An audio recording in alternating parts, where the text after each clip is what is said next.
we are gonna make what's called a dropped or recessed lid so that it will fit inside of this jar here and sit on this gallery.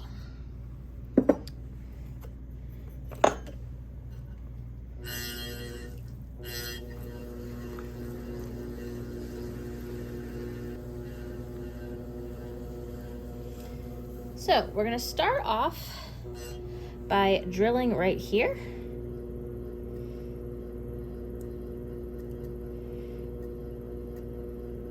Pushing that clay down. And then with this lip here on the outside, I'm gonna raise it up. And then I'm gonna flare it out like this. And this is gonna be the part that actually sits on the gallery. So I'm just kind of guessing here. I have a pretty standard size jar. Now with this area here, I can make a knob, but I'm gonna make what's called a hollow knob, just to show you. So I drilled down. I'm gonna raise this up. I'm gonna get any water out of the inside there with my sponge, compress that clay, and then I'm actually gonna shut this. So I'm gonna just choke it all the way in. And I've basically just created a very large air bubble here. One thing that's very important is I want to be able to grab the knob. So I'm gonna undercut. So I'm gonna kind of push under this so that my fingers can actually get under and grab. That's a very important part. And this is a pretty huge knob. I don't know if I need it to be that big, but you know, we're having fun here. And it won't explode because it's hollow. It's not too thick. And if I was worried about it exploding from the other side, I could pop a little hole up. So now it's time to check and see if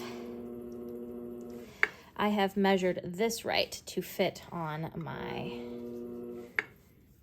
jar. So put those.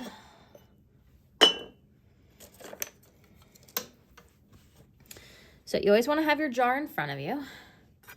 And I am going to measure and see. First off here, okay. So my inside, this part is essentially the flange. It needs to be able to fit inside. So I'm gonna kind of check. And I am a little bit wide, so I'm gonna take a wooden stick here. I'm just gonna trim some of that clay off, just so I know. Okay. So that is gonna fit in the inside of the jar. And then now, I'm gonna check and see if this part will actually sit on my gallery. So, and my gallery on this jar is pretty small. This is a very old jar. It's been sitting in this classroom without a lid buddy for quite some time. So that's what we're making one for it. Okay, so that is where the edge of the jar is. So I do need to trim this guy down. So I just honestly like to use the calipers.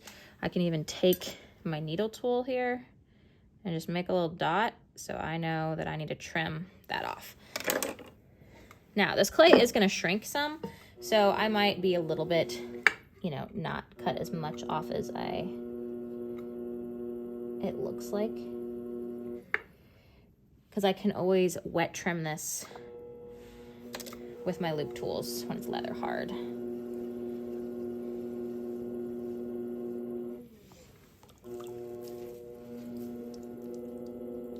And then I do want to make sure this is actually level, so I'm going to use a wooden rib here. Make sure it's nice and flat. My lip has definitely got a little wonky again, so I'm going to trim that off.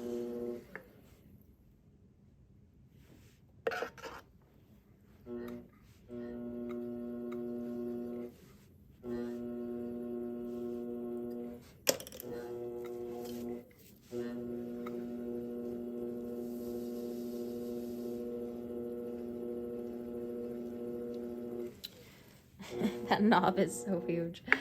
All right, let's check again. So I'm still a little bit big, so I might trim a little more off. Just a smidge more.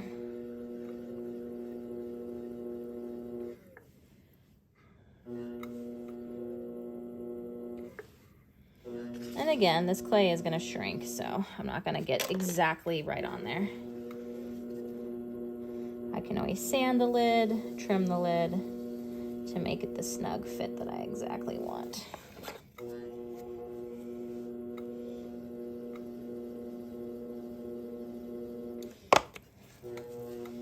And voila, that is a dropped lid with a ginormous knob.